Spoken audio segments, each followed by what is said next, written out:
GBI Filipi, selamat pagi. Selamat. Semangat. Saya ulang dulu. Filipi. Yes. Kurang. Sekali lagi. Mana semangat? Mana suaranya? Filipi. Yes. Filipi. Yes. Filipi. Yes. Semangat baru, puji Tuhan. Pagi hari ini kita masih membahas tentang Paskah, kuasa kebangkitan Kristus. Saya juga melihat bahwa kuasa kebangkitan Kristus atau Paskah dari tahun ke tahun kita melewatinya, dan seperti minggu lalu sepertinya Paskah nggak ada perubahan ataupun sepertinya lewat begitu saja. Beberapa dari kita jemaat mengerti bahwa arti Paskah itu Yesus mati di kayu salib dan menolongnya. Pesah atau lewat sudah berlalu. Tapi dalam pengertian ini saya melihat bahwa pengertian penebusan dosa ini adalah Injil setengah. Pengertiannya adalah hanya setengah. Kalau kita hanya menganggap bahwa Yesus mati di kayu salib dan Dia bangkit pada hari yang ketiga, buat saya secara pribadi dan ketika saya belajar tentang Paskah ini pengertian yang setengah. Karena kebangkitan, arti dari kebangkitan itu kita harus mengerti dan tahu esensi daripada kebangkitan. Sampai sini pengertian Paskah buat beberapa orang hanya kematian, kebangkitan, dan selesai seperti itu.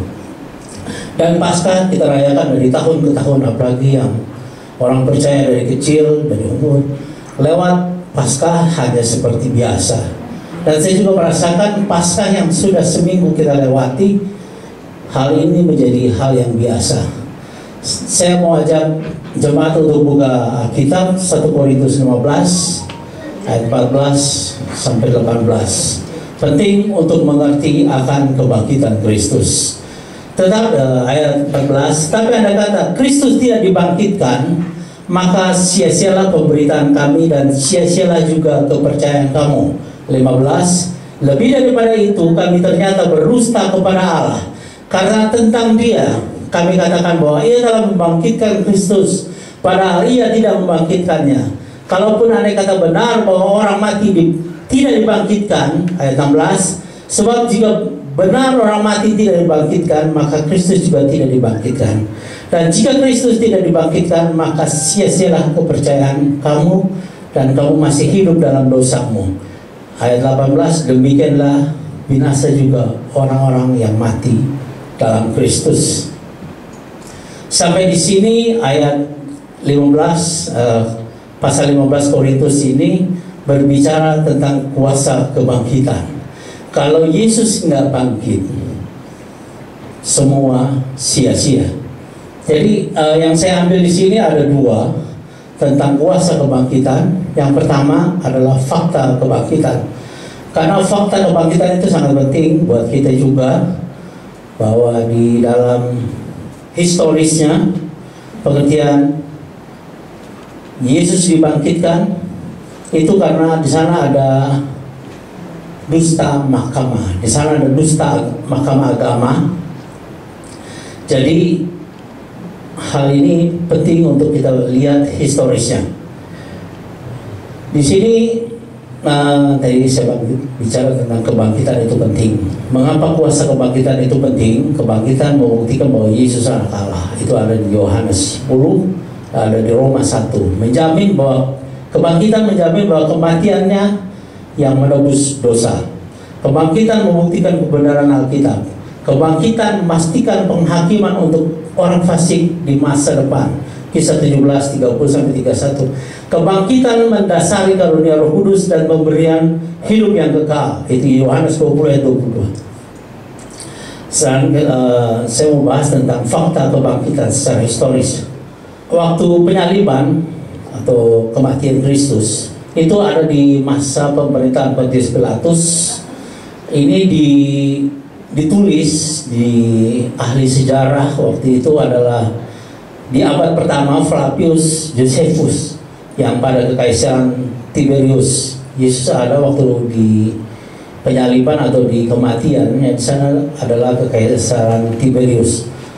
Walaupun ada penyangkalan itu ada di Matius 28 ayat 11-15, di mana Mahkamah Agama membuat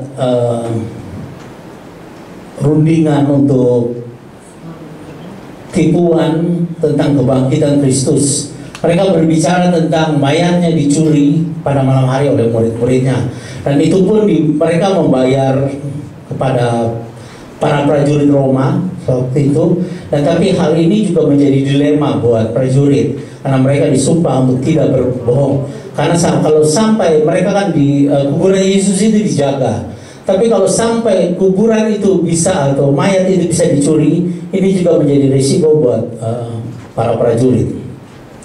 Itu di Matius 28 ayat 11-15. Dari sekarang yang jadi pertanyaan saya, waktu itu dari mana Matius tahu tentang dusta Mahkamah Agama? Itu saya juga berpikir ya, kok Matius bisa tahu ada dusta Mahkamah Agama? Di Matius 28 ayat 11-15, sedangkan ini merupakan rundingan tertutup antara imam-imam kepala dan para prajurit.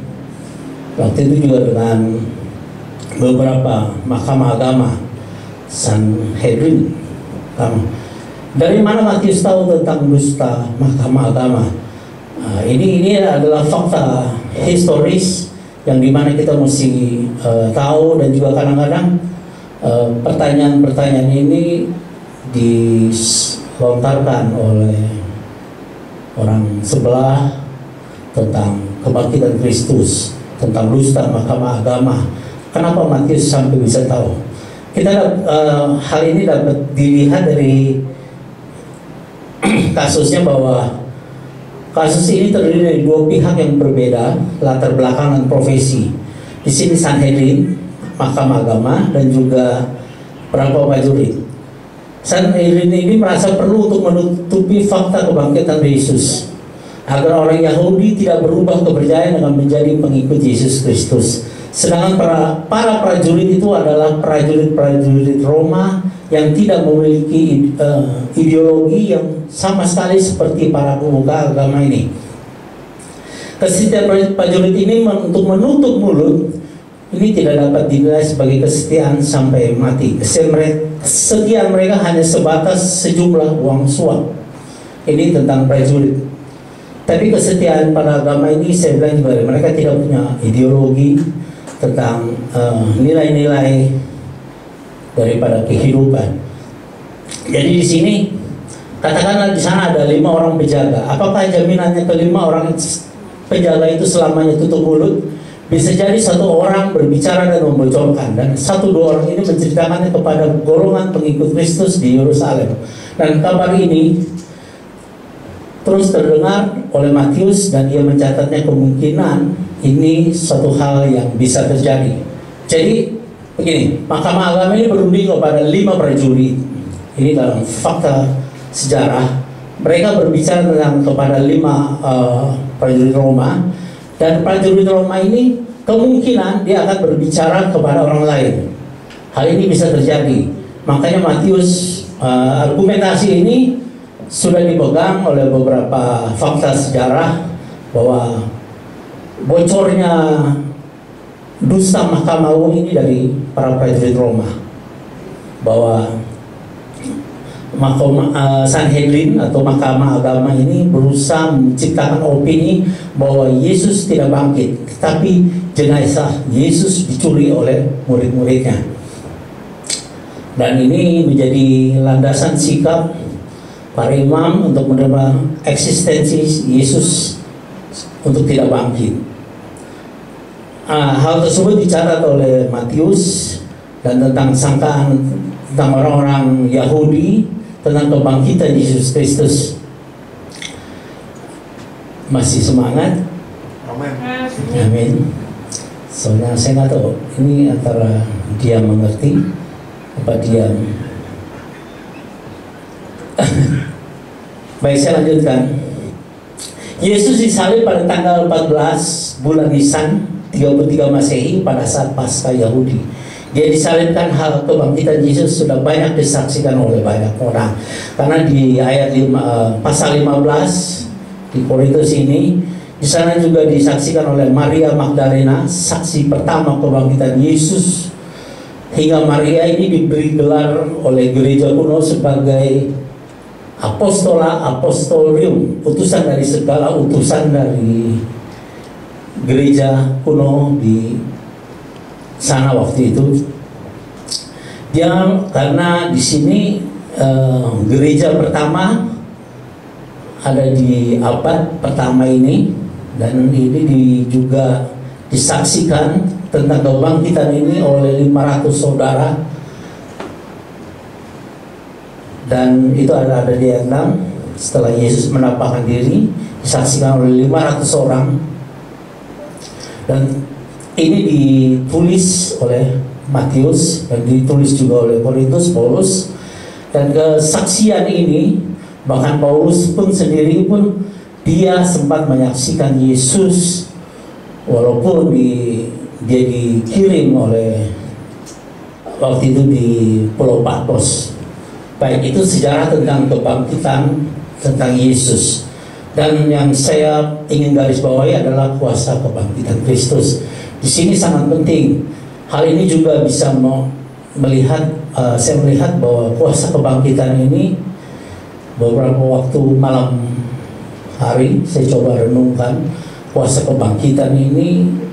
Saya melihat kalau kita nggak tahu esensi kuasa kebangkitan ini, sia-sialah apa yang selama ini saya ikuti. Saya melihat seperti itu, karena kuasa kebangkitan ini sangat penting. Kuasa kebangkitan Kristus itu bukanlah sebuah skenario atau skrip dari Bapa di surga, bukanlah sebuah sandiwara bahwa Yesus menjalankan di salib dan itu sebuah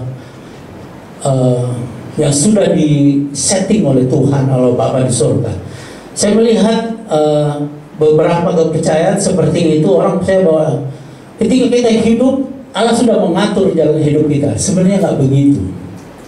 Waktu Yesus disalibkan, kita akan lihat di waktu Yesus berdoa di Taman Getsemani, dia berbicara begini. Yesus sangat tertekan saat doa di sana, hingga titik-titik darah mulai keluar.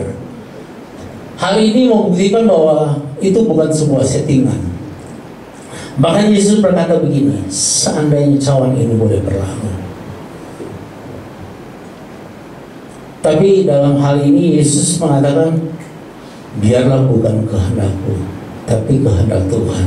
Berarti Yesus tahu dia akan menjalani tentang salib, tentang mati, tentang penebusan dosa ini.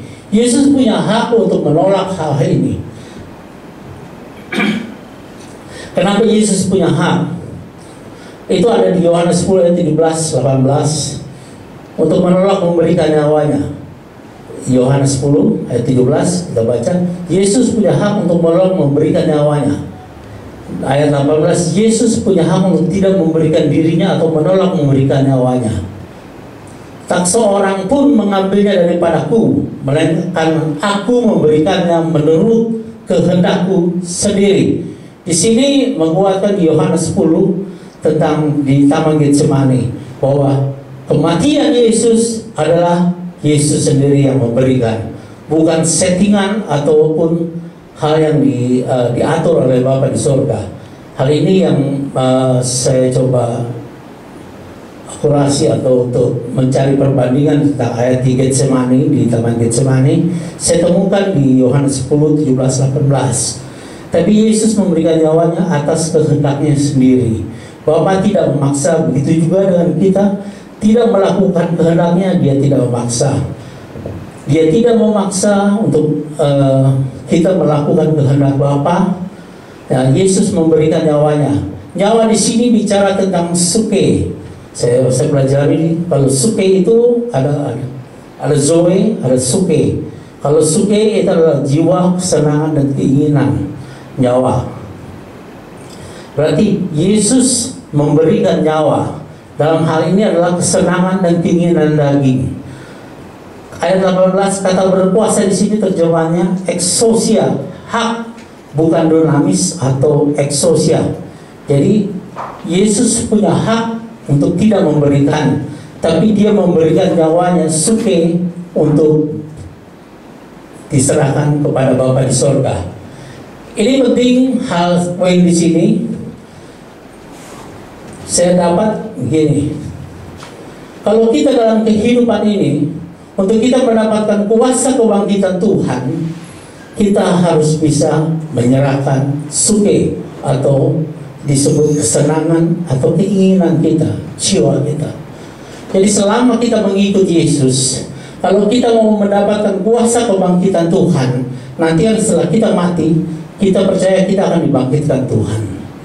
Di sini kalau kita nggak akan mendapatkan kuasa kebangkitan itu, kalau di dalam perjuangan saat hidup kita saat ini, kita tidak menyerahkan suke kita.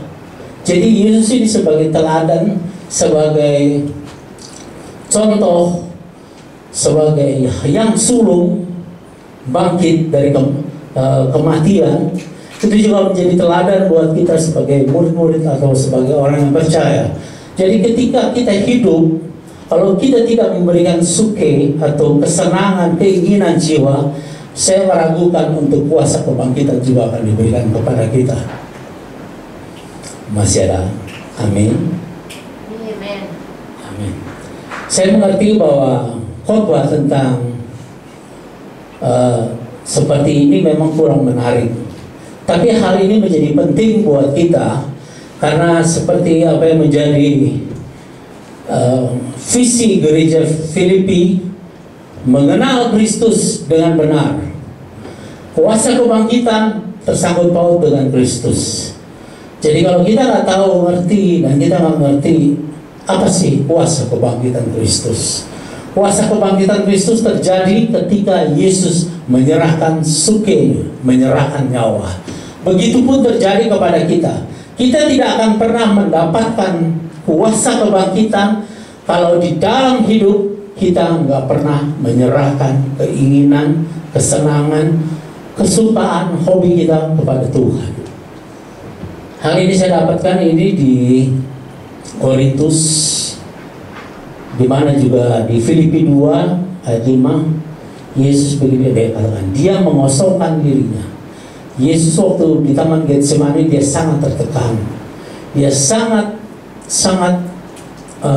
saya bilang stres, nyaris jadi pengecut. Kalau saya bilang sih ya, kalau kita mau kata kasarnya seperti itu. Tapi Yesus bilang begini, biarlah bukan kehendakmu yang jadi, Tuhan, seandainya cawan ini boleh berlalu. Hal ini bisa nyaris saya bilang menjadi sebuah hal yang hampir ditolak. Tapi di dalam pergumulan itu Yesus mengakhiri pergumulan doa itu dengan tetaplah biarlah kehendakmu yang jadi. Ini menjadi satu kemenangan Yesus untuk dia disalibkan, untuk dia melewati bukit Golgota. Saya melihat dan saya ambil kesimpulan dari penyaliban Kristus. Itu pun menjadi teladan kita. Bagaimana kita hidup tanpa menyerahkan suke atau nyawa kita. Terkadang jadi pertanyaan begini, gimana Pak caranya kita menyerahkan nyawa kita? Atau menyerahkan kesenangan kita? Bagi para pelayan, orang yang percaya, sering saya lihat begini ya, ada banyak sesama rekan kita, sesama pelayan, mungkin di dalam pelayanan ada yang masih seperti anak-anak, masih para pelayan yang mengalami masa pertumbuhan. Kita sebagian yang sudah dewasa di dalam Tuhan, yang sudah mengerti, kita tidak memaksa dia untuk memaksa seperti apa yang menjadi keyakinan kita. Tapi biarlah kita tarik dia terus, dan kita coba untuk turun ke bawah, mengangkat dia. Maksud saya seperti itu. Kita coba turun ke bawah, mengangkat dia. Jangan memaksa dia untuk seperti kita, memaksa pengertian seperti apa yang kita miliki. Saya melihat begitu. Ini yang disebut di Filipi 2 ayat 5. Kita belajar mengosongkan diri kita. Seperti Yesus, dia mengosongkan dirinya. Walaupun dia Allah, tapi dia 100% manusia. Dalam hal ini adalah belajar tentang kerendahan hati. Ini yang sulit dalam kehidupan. Saya lihat di mana kita belajar untuk selalu merendah. Saya pun belajar, bukan bukan menjadi udah menjadi sempurna atau menjadi suci, enggak. Kadang saya pun mesti koreksi. Terkadang di core team saya pun merasa, aduh, saya koreksi. Saya melihat juga harus belajar merendahkan diri. Terkadang ada yang menjadi kedagingan saya, kesel ya. Karena saya seperti, tapi saya belajar koreksi, enggak. Saya harus belajar untuk rendah hati. Ini menjadi pergumulan. Ini yang saya sebut adalah kita menabur di dalam roh. Menabur roh itu pengertiannya bahwa kita menabur dalam roh itu pengertiannya gini. Tabur tuai itu bukan bicara tentang berkat, bukan bicara tentang lipat gandaan, tapi ini bicara tentang firman yang ditabur. Ada firman yang ditabur di batu-batu, di semak duri, dan ini adalah firman yang ditabur di tanah yang baik. Saya melihat begini, kalau kita menabur di dalam daging, itu kita akan menuai kebinasaan. Tapi siapa yang menabur di dalam roh, dia akan menuai kemuliaan. Sampai di sini bisa tangkap apa yang saya maksud? Kita menabur di dalam firman. Jadi dalam kehidupan sehari-hari, seperti dalam pelayanan kita, mari kita menabur di dalam firman Allah, dalam roh kita, dalam pergumulan kita, di dalam pergaulan kita sesama rekan, sesama pelayan. Mari kita belajar merendahkan hati, belajar menyerahkan yang disebut suke gitu, atau belajar menyerahkan nyawa. Ya, karena di dalam suke ada jiwa, ada kesenangan, ada keinginan. Amin. Masih ada. Amin. Amin. Amin. Terima kasih. Memang agak ini ya, agak ngantuk ya, agak sepi. Puji Tuhan. Ini yang tadi saya bilang, siapa yang menabur dalam daging akan menuai kebinasaan, tapi yang menabur dalam roh akan menuai kemuliaan. Tabur tuai di sini bukan bicara tentang uang, bukan bicara tentang berkat, tapi menabur firman. Menabur firman ialah melakukan firman Allah. Saya merasa begini, saya sudah lama di gereja, bahkan puluhan tahun, tapi saya melihat ketika cerita tentang si bungsu dan si sulung. Si bungsu menghabiskan uang, menghabiskan warisan di luar, tapi si sulung dia diam di rumah bapaknya. Tapi dalam hal terakhir di sini, hal si sulung ini dia bisa tersesat. Dalam pengertian saya gini, walaupun kita ada di gereja, kita pun bisa tersesat. Ini bicara tentang yang kawan cerita tentang sulung, yang tentang si bungsu yang menghabiskan harta ayahnya. Nah, saya renungkan bahwa yang si sulung ini bisa tersesat di dalam rumah sendiri. Saya juga melihat ada banyak, mungkin bukan di sini saya lihat ya, tapi saya lihat di jemaat lain, di mana ada yang tinggal di gereja, bahkan tahunan tinggal di gereja, tapi bisa tersesat. Saya nggak menghakimi, tapi saya melihat menjadi sebuah contoh buat saya bahwa di gereja pun melayani puluhan tahun pun, bahkan orang bilang yang sudah umur melayani Tuhan bisa tersesat di rumah sendiri, di dalam gereja, bukan sebagai jaminan. Jadi di sini kalau kita nggak berubah pembaruan budi kita, ini kita akan tersesat. Di mana kita nggak menyerahkan suke, nyawa. Hal ini menjadi masalah di dalam kita untuk mengerti tentang kuasa kebangkitan Kristus. Ini yang mungkin sebagian orang masih bertanya, bagaimana sih cara menabur firman Allah? Bagaimana sih? Atau mungkin sebagian orang bertanya, apakah kita dengan melayani Tuhan? Enggak. Sebenarnya menabur dalam firman Allah adalah kita belajar untuk kita mengubahkan diri kita. Karena begini, penting kita berubah. Apa yang menjadi berubah adalah karakter kita. Karena di surga itu seleksinya sangat ketat. Apa yang Tuhan gak mau adalah karakter iblis masuk di dalam surga. Kenapa kita harus berubah? Supaya karakter-karakter jahat tidak masuk ke dalam surga. Iblis bisa masuk ke surga melewati karakter manusia. Jadi kalau kita gak berubah, kita gak diubahkan oleh firman Tuhan, jangan harap kita bisa bicara tentang kuasa kebangkitan Kristus. Kalau kita nggak menyerahkan suke, menyerahkan ego kita di dalam kehidupan pelayanan hari-hari kita, mungkin dalam rumah tangga kita merasa sebagai suami yang mencari uang atau yang merasa berkuasa, kita akan menjadi sia-sia. Bahkan di gereja pun, saya ini perintis gereja loh. Jangan begitu juga. Walaupun kita sudah lama di gereja, orang pertama, bahkan mungkin saya ini penyumbang terbanyak di gereja, yang nggak bisa begitu. Hal kerajaan Allah nggak bicara tentang seperti itu. Karena kita berbicara tentang kerendahan hati, kita bicara tentang ego, kesombongan kita. Tanpa perubahan, kita nggak akan melihat yang disebut kuasa kebangkitan Kristus.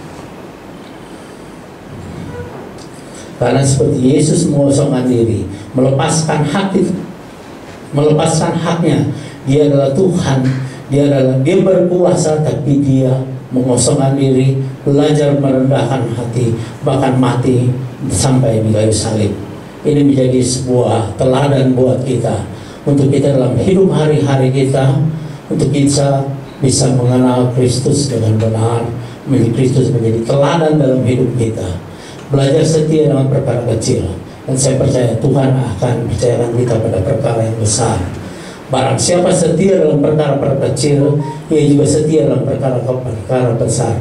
Dan barang siapa tidak benar dalam perkara-perkara kecil, ia tidak benar juga dalam perkara-perkara besar. Itu ada di Lukas 16 ayat 10.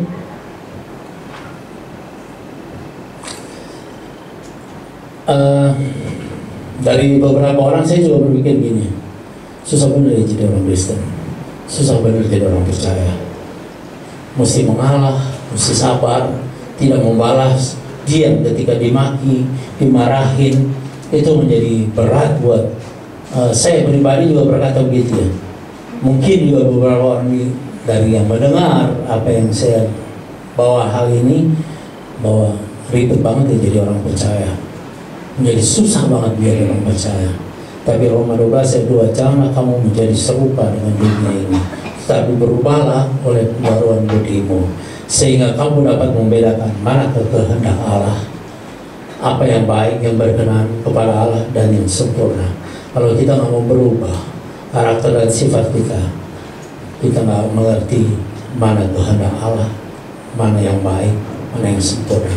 Sia-sia seluruh pelayanan kita, bahkan apa yang sudah kita tabur semua sia-sia kalau kita hidup tanpa perubahan. Masih amin? Tidak amin. Beri kemuliaan juga Tuhan. Puji Tuhan, terima kasih. Mungkin saya nggak akan berpanjang lagi, tapi poinnya di sini diperlukan kerendahan hati, mengosongkan diri, isi dengan firman Tuhan setiap hari, minta tuntunan Tuhan.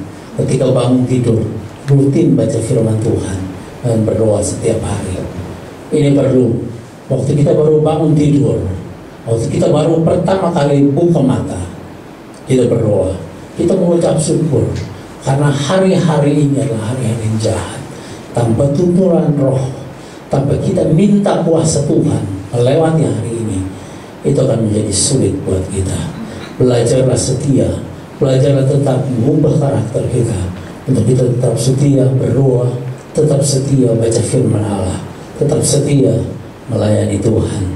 Karena saya percaya no pain no gain. Jalan salib itu menyangkal diri, menyerahkan diri, memikul salib. Dan kita terus berpikir bahwa terus kita perjuangan kita. Karena Paulus katakan ketika semua berjuang untuk memperoleh sebuah mahkota, dalam kehidupan ini kita ada perjuangan, terus ada pergumulan, setiap hari ada masalah. Tapi Tuhan bilang jangan takut. 365 kata-kata, jangan takut, jangan takut. Setiap hari ada problem. Makanya Yesus katakan, Tuhan berikanlah kami makanan hari ini yang secukupnya. Hari ini, hari demi hari, Tuhan akan tuntun kita dalam perjalanan hidup kita. Selama kita mau belajar untuk menyerahkan suke, menyerahkan apa yang menjadi ego kita. Mari kita tundukkan kepala, kita berdoa. Bapa di surga, terima kasih pada pagi hari ini Hamba telah menyelesaikan, telah membawa cerita tentang kuasa kebangkitan Kristus. Hamba percaya Tuhan apa yang Hamba sampaikan ini bercerita tentang misi daripada GBI Filipi, mengenal Kristus dengan benar, bahwa kami mau mengenal Tuhan dengan sungguh-sungguh. Bagaimana kami menjadi pengikut Kristus, kami mengerti tentang kuasa kebangkitan Kristus, di mana kami harus menyerahkan, belajar mengosongkan diri, belajar merendahkan hati kami. Tuhan tuntun kami untuk kami hidup dalam jalan-jalan-Mu, untuk kami belajar Tuhan mengenal Kristus hari demi hari. Kami tahu Tuhan akhir-akhir ini menjadi masalah, menjadi banyak Tuhan, menjadi berat, apalagi terjadi ada Corona Tuhan, tapi kami percaya hidup kami adalah tentang Tuhan. Kami percaya Tuhan bersama-Mu Tuhan kami cakap melakukan perkara. Kami percaya Tuhan apa yang kami serahkan dalam hidup-Mu Tuhan, apa yang kami percaya tidak pernah sia-sia. Karena kami tahu Tuhan Injil adalah kekuatan Allah.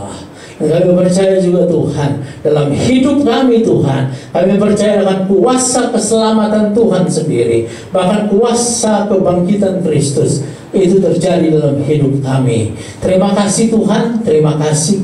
Kami mau Tuhan untuk kami berubah Tuhan, untuk kami mengubahkan apa yang menjadi sifat-sifat kami Tuhan, untuk kami tidak segambar serupa dengan dunia ini, tapi biarlah kami menjadi imago Dei Tuhan, serupa segambar dengan Tuhan. Roh Kudus tuntun kami untuk kami melakukan semua itu. Roh Kudus, inilah kami, inilah hidup kami, ubahkan hidup kami Tuhan. Biarlah Tuhan menjadi sebuah doa buat kami di pagi hari ini, bahwa kami percaya Roh Kudus yang memampukan kami, Roh Tuhan yang memampukan kami melewati semua hari-hari ini. Terima kasih Tuhan Yesus, terima kasih. Berkati jemaat Filipi, berkati Pak Abed, Ibu Mei, keluarga, kembali tempat ini Tuhan. Kami percaya Tuhan Filipi yang terus ada. Dan kami berdoa buat pembangunan Filipi di tempat ini Tuhan. Biar semua Tuhan sediakan, Tuhan cukupkan Tuhan. Apa yang menjadi kebutuhan Filipi di tempat ini kami bawa dalam doa. Kami percaya Tuhan, Engkau yang memulai Tuhan Filipi, Engkau juga yang akan menyelesaikannya semua. Dan kami percaya, sangat percaya bahwa Tuhan sediakan semua itu pada harinya, pada waktunya. Karena waktu Tuhan adalah yang terbaik buat kami. Terima kasih Tuhan, terima kasih. Terima kasih, inilah doa dan harapan kami yang kami taruh dalam satu nama Allah kami, nama Tuhan kami. Di dalam nama Yesus kami berdoa dan mengucap syukur. Semua yang percaya sama kami katakan amin.